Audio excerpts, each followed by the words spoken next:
quero agradecer o Elias pelo convite. O mês passado já era para a gente estar aqui, né? Deu alguns problemas. E o irmão Evaldo veio aqui me substituir. Quero agradecer novamente pelo convite. E é muito bom estar aqui e ver pessoas que já estiveram lá na Central conosco, no Núcleo, né?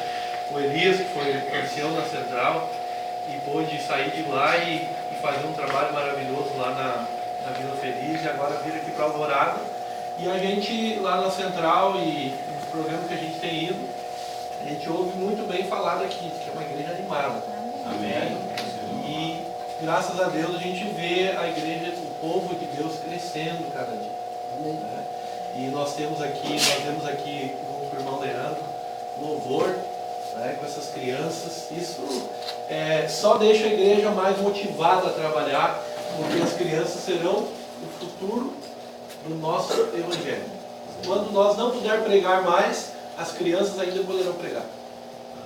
E nós estamos preparando elas para isso. A igreja precisa preparar elas para isso.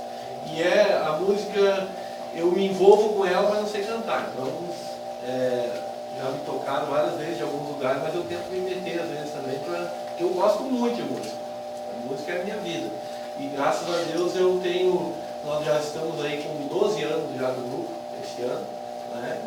E já cantei com eles, mas quando chegou no nível em que os outros sabiam mais que eu, eles me tocaram fora. Me mandaram eu tentar cuidar do som também, porque não dava mais. Leandro, parabéns pelo ministério, olha. Isso é muito bom, envolver as crianças e a igreja na música, isso torna a igreja mais participativa, as crianças se tornam, não é só aquelas de você ir lá na escolinha, durante a escola sabatina e participar, não, elas estão participando do culto dentro da igreja mesmo. Isso é maravilhoso. Então, continue, irmãos, olhem por esse projeto da igreja, na parte da música, isso deixa a igreja muito motivada. E nós precisamos, nesses últimos dias que estamos vivendo, estar motivados. Sabe por quê? Durante a semana, tudo que nós passamos, eu passo, você passa, às vezes nos desmotiva da caminhada cristã. Às vezes tira a gente de foco, talvez, também. Às vezes deixa a gente desanimado. Às vezes coisas que acontecem que desanimam a gente de continuar. Mas Deus está segurando a nossa mão. Amém? Deus está conduzindo nós. A lição dessa semana fala num grande conflito. Esse grande conflito está quase no final. Ele irá acabar quando os mortos ressurgirem e Satanás ser aprisionado. E no mesmo momento em que Satanás ser aprisionado, nós seremos libertos.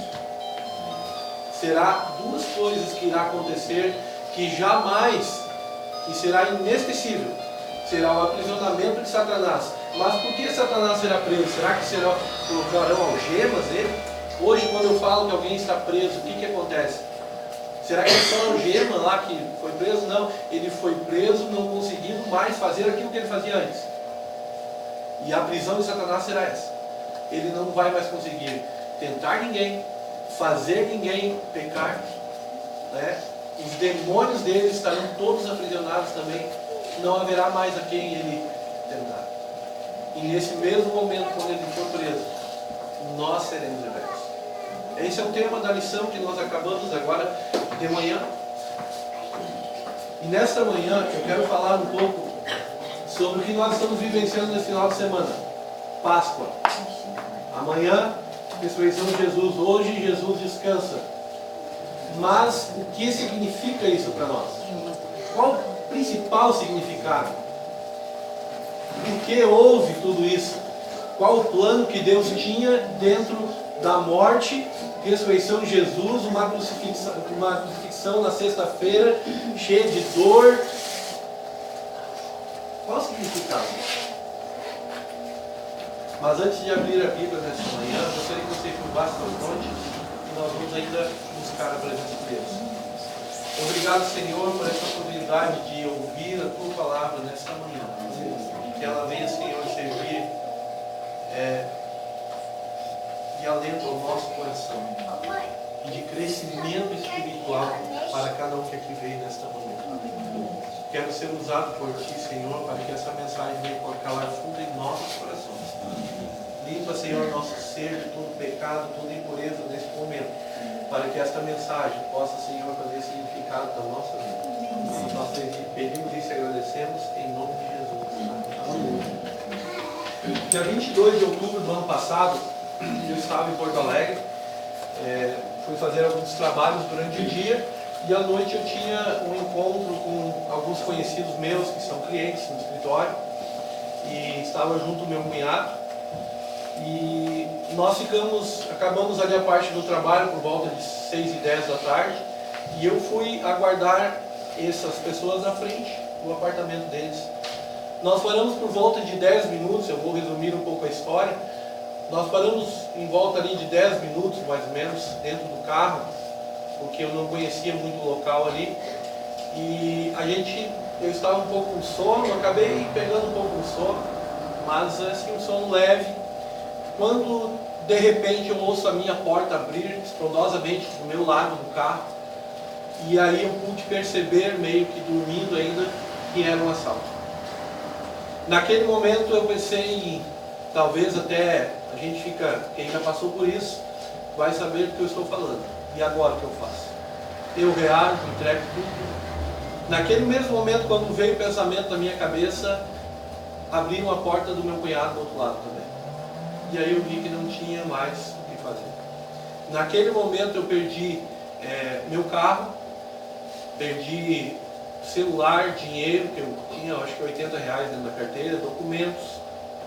Infelizmente, a mesa de som do grupo estava no porta-malas do carro também. Naquele momento eu tive que entregar tudo sem ter nada o que fazer.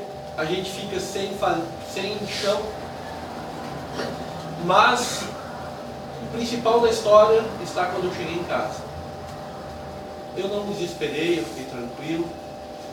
Cheguei em casa, ao olhar para o meu filho e para a minha família, eu pude ver que eu tinha um Salvador. Amém? Porque eu estive entre a vida e a morte. Quem está ouvindo as notícias sabe que Porto Alegre não dá mais. A gente tem que, se a gente puder evitar de ir, melhor.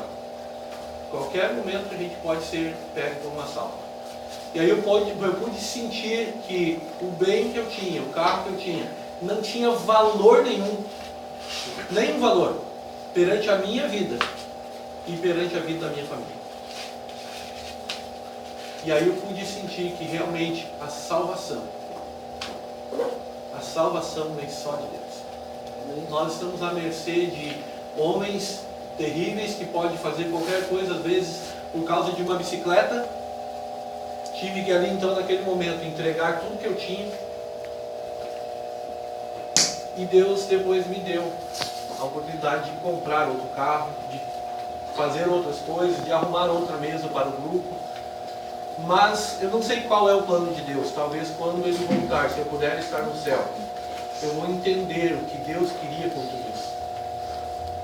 Mas a maior salvação eu senti quando eu cheguei em casa. Amém? Eu pude sentir realmente que Deus tinha me salvo de algo que eu poderia não chegar em casa naquela noite. E é sobre isso que eu quero estudar com você nesta manhã. O que tem feito, você já pensou o que é a salvação para você? A salvação na sua vida? Qual é a diferença da sua vida se não existisse a salvação? Eu ouvi na quarta-feira retrasada, esteve um pastor pregando da Igreja Central, alguns de repente até conhecem, o pastor Vilmar Gonzalez, e ele deu uma palhinha sobre salvação. Às vezes nós ouvimos em sermão, em pregações, e talvez comentando em grupos bíblicos, ou em algum lugar você vai ouvir algum irmão da igreja comentando sobre, às vezes, coisas que nós, como irmãos de igreja, não damos atenção. E às vezes nós olhamos, as pessoas pregam, mas nós não damos atenção. Nós às vezes nos perdemos por coisinhas banais.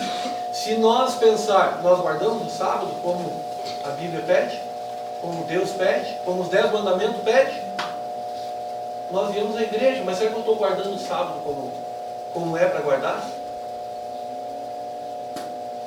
E às vezes em tão pouquinha coisa, como esse pastor falou lá, isso fez a diferença na minha vida, por isso que eu estou trazendo para você nesta manhã. Eu tomei algumas decisões para mim na minha vida. Como por exemplo, vou dar um exemplo aqui, e quero que vocês me entendam que eu não estou condenando nada, que ele faz isso. Mas para você refletir. Naquela noite ele falou sobre o vestuário, sobre tomar refrigerante. Será que isso tem a ver com a salvação? Tem a ver com a salvação, não? Na Bíblia fala, alguma vez, todos os 66 livros da Bíblia falam sobre tomar refrigerante? Não fala. Não tem nada a ver com a salvação. Nada a ver com a salvação. Mas tem a ver com a nossa perdição. Porque lá em Coríntios fala que o nosso corpo é o templo do Espírito Santo. Se o nosso corpo é o templo do Espírito Santo, o que nós estamos colocando para dentro dele? A partir daquele momento, eu já tinha em alguns períodos atrás, parado de tomar refrigerante, voltei, parei, voltei. E a partir daquele momento, eu tomei uma decisão na minha vida: nunca mais vou colocar refrigerante para dentro do meu corpo. Irmãos, em 15 dias quase que vai fazer isso. Está fazendo uma diferença. Tá? Se vocês olharem, eu até emagreci um pouquinho. Quem me conhece, eu tinha emagrecido já um pouco. Mas quando a gente chega em casa à noite, a diferença é maior. Quando eu tomava refrigerante, eu chegava em casa à noite, parece que assim, ó, tudo que falavam, eu ia ler a Bíblia, eu não entendia. Não estava voltado para ali, a mente da gente fica mais limpa, mais pura. E aí eu comecei a fazer, em controvérsia a isso, tomar os 8 copos de água por dia, que é recomendado. Outra coisa maravilhosa. Então assim, irmãos, o que eu quero dizer com isso? Os pontos pequenos da nossa vida é onde nós vamos se perder. Não tem nada a ver com a nossa salvação, tem a ver com a nossa perdição. E aí esses pequenos pontos estão passando entre nossos dedos, e aí nós vamos deixar escapar a nossa salvação por pequenas coisas. E eu quero que você abra sua Bíblia em Efésios 2, 4 a 10.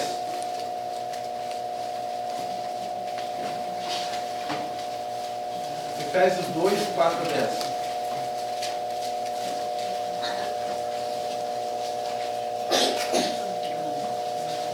Mas Deus, sendo rico em misericórdia, por causa do grande amor com quem nos amou.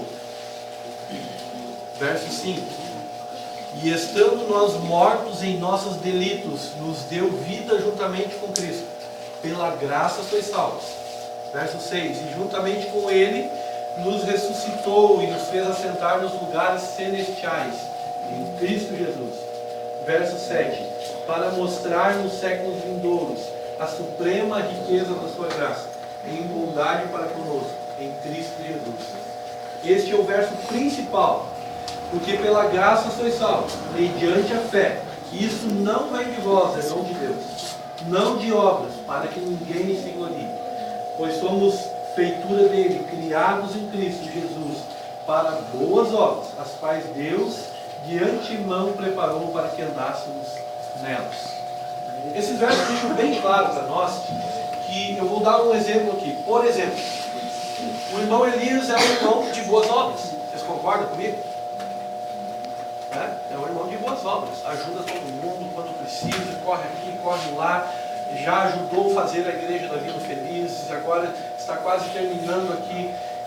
Ele bota a mão na massa e faz. Essas obras irão salvar ele ou não? Não irão salvar. A obra minha não fará parte, não fará grande parte da minha salvação, mas faz parte da salvação. Mas primeiro o que diz o verso? Vem pela graça. A graça de Deus é que nos salva. Mas o que é graça?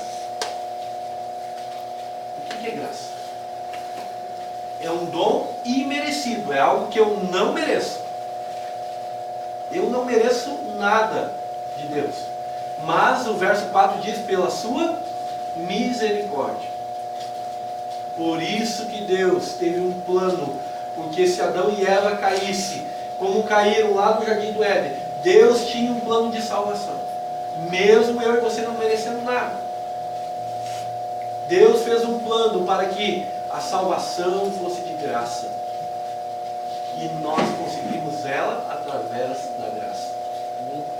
Nós não merecemos a salvação. Mas Deus é tão bondoso que nos deu ela de graça. E o verso 7 diz que nós vamos conseguir ela através do quê? Mediante a fé. E isto não é não vem de vós, é dom de Deus. Como que eu exerço a minha fé? A fé é um dom. E um dom, quando que eu vou exercer ela? Quando que eu vou ter esse dom? Quando eu começo a usar. O Leandro quer cantar. Quando é que ele vai desenvolver o dom?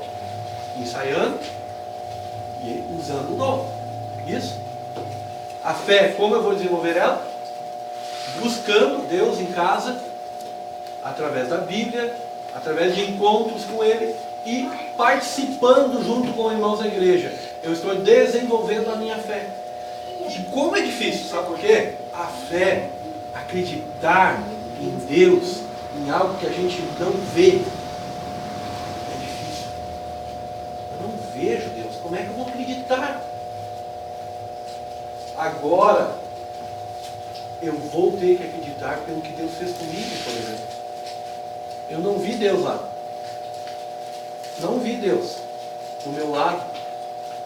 Como presença ali do meu lado, eu não vi. Eu não olhei para o meu lado e vi Deus. Mas eu sabia que Ele estava lá. Porque a qualquer momento, talvez eu podia ser alvo do tiro, do ladrão e perder a minha vida ali. E a gente entende isso quando que a minha cabeça vai chegar em casa, botar a cabeça no travesseiro e dizer: Deus está comigo. Amém?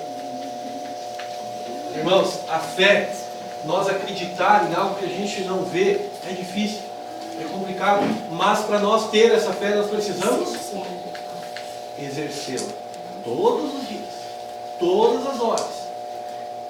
Sem enxergar, às vezes, Deus do nosso lado, mas às vezes das coisas tão pequenas, as coisas tão insignificantes.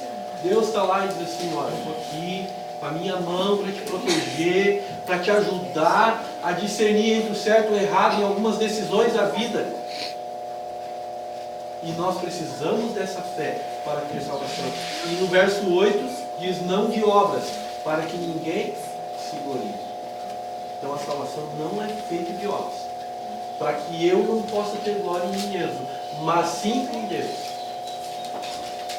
E eu quero ler novamente o verso 10. Pois somos feitura dele, criados em Cristo Jesus para boas obras. Por que o Elias faz essas boas obras? Porque foi criado por Deus para fazer boas obras. Agora essas boas obras, se ele não tiver fé e não aceitar a salvação através da graça de Cristo, não fará diferença nenhuma para a salvação dele. Ele pode construir 10 igrejas, trazer 600 pessoas para a igreja, não vai fazer diferença. Deus não vai vir aqui pegar ele pelo braço e levar para o céu. Elias, eu vou te levar para o céu, mesmo tu não tendo fé, mesmo tu não aceitando a minha graça, porque tu fez 10 igrejas, tu batizou 600 pessoas, então eu vou te levar para o céu. Deus não faz isso.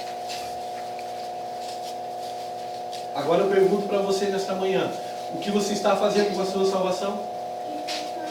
Deus pegou e disse assim: ó, está aqui, ó, pega, é tua. Eu estou preparando o céu para ti, eu quero te salvar. E às vezes nós estamos deixando escorrer entre os nossos dedos com coisas pequenas. Com coisas pequenas.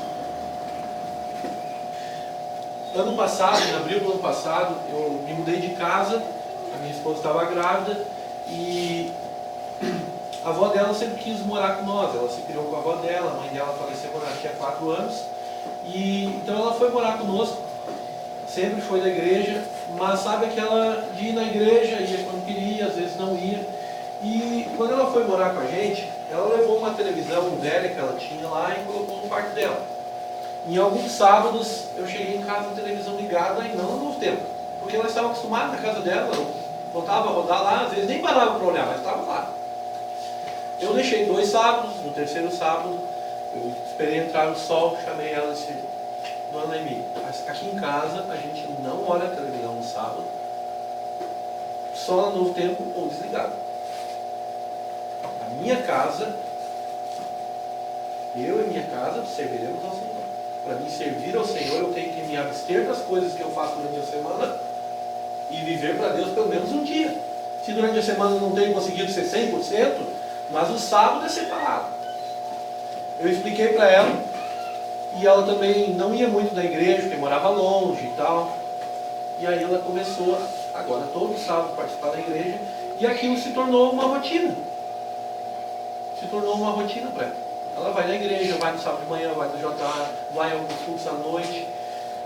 Mas a televisão no sábado nunca mais foi ligada. Sabe por quê? Porque ela entendeu. Talvez se eu chegasse lá chutando balde, como se diz por aí, ela não entenderia. Eu chamei, sentei e expliquei o porquê eu não fazia aquilo no sábado. Às vezes, alguns irmãos, até da nossa igreja, que vão em alguns lugares que não podem, ou fazem alguma coisa que não podem, às vezes eles não fazem o certo, sabe por quê? Porque existem irmãos às vezes que vão lá e jogam pedra neles. Dizem, irmão, que isso? Olha o que está fazendo. Ao invés de mostrar o porquê que eu faço aquilo certo, eu tenho que provar primeiro. Por que eu faço diferente? Se eu faço diferente é porque algo me tornou a fazer aquilo diferente. Se eu jogasse pedra nela e dizia, irmã, está perdido, está vendo a televisão no sábado, está perdido. Seria mais complicado. Eu puxei a Bíblia, mostrei para ela sábado, um dia separado, o Deus para nós fazer as obras dele, as obras de salvação. E às vezes nós vamos deixar a nossa salvação escorrer pelo meio dos dedos por causa de coisinhas pequenas. E as coisinhas pequenas às vezes tem pessoas que não entendem. E nós precisamos mostrar. Se você faz aquilo, mostre para ela o porquê você faz. Mas dentro da Bíblia. Nós tivemos uma semana de oração agora na Guarujá. Quem esteve lá, o que o pastor dizia todo dia? Deixar a Bíblia responder. Deixar a Bíblia falar. Não eu querer achar que eu estou certo. Quando nós usar a Bíblia para mostrar o porquê eu faço aquilo, porque eu sou um cristão que faço aquilo, nós vamos transformar a vida de muitas pessoas. Nós vamos salvar muitas pessoas. E a salvação é algo individual. Você sabia disso, que é algo individual? Por mais que eu possa ajudar alguém, falar alguma coisa para alguém, ou alguém falar alguma coisa para mim, a minha salvação eu vou responder. Agora é tão interessante esse assunto, sabe por quê? Se você talvez deixar de pregar para alguém do seu trabalho, de falar, Deus vai te cobrar. Deus vai te cobrar por isso. Porque você deixou de falar, teve oportunidade. Às vezes a oportunidade aparece e nós ficamos quietos.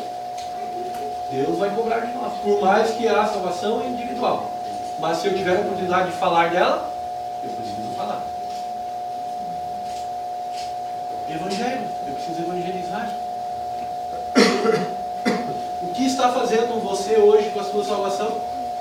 Quer ver o que diz em Romanos 13, verso 11?